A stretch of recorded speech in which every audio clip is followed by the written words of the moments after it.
isaorana be deabe ny filoham-pirenena satria lalana vezivezena ampiasain'ny rehetrarehetra eto amin'ity faritra Ambatonakanga hatrany amin'ny Rova hatrany amin'ny Mahamasina hatraiza mampiasa an'ity lalana ity daholo. Eo ihany koa ny mpizahatany izay tonga mizaha an'ity faritra ambony Antananarivo ity dia mampiasa an'ity lalana eto amin'ny sita Ambatonakanga ity avokoa. Fa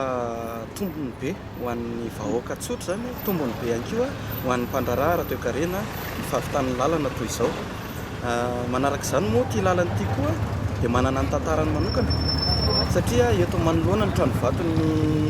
FJKM Ambatonakanga no misy azy ity izay fivezivezen'ireo ray aman-dreny hatramin'ny mpanjaka fa izany tamin'itony toerana itony dia isaorana be deabe izany fitondram-panjakana nanao azy ary mahafaly anay mihitsiny ilay fomba fiasa tsy haiko teniteny ny filoham-pirenena amin'izao fotoana izao izy tsy mitabataba be hoe ho ataontsika ny lalana ho ataontsika izao lalana nefa vita ary fotoana fohy dia fotoana fohy nanaovana azy dia migoaka an'izany fahatsarany lalana izany daholo zahay etỳ amin'ny faritra etỳ indrindrandrindra moa fa vita goudron tsara be ilay lalana. Tamin'izany fotoana raha mbola nikorotana teto tamin'izany ny pavé miongotra daholo ny pavé miongotra ny sisin-dalana dia tena ny fiara malaina ny andalo ity ny taxi moa indrindrandrindra nefa ny taxi anisany mitondra an'ireo mpizahatanitsika ato dia malaina ny andalo amin'itony lalana itony satria miteraka fahasimbana ho an'ny fiara. Ny mpandeha tongotra moa dia mazava ho azy fa ny zaza-mandehivavy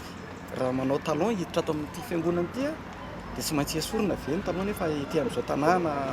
an-tanàna ambony izay mihaja sy manatantara toy izao dia manala kiraro ireny olona raha eny dia akatra ho any am-piangonana noho ny aratsy ny lalana. Izany zavatra zany anisan'ny zavatra ny famaofao teto fa ny tombony izany dia afaka izay olana izay, afaka izay olana izay.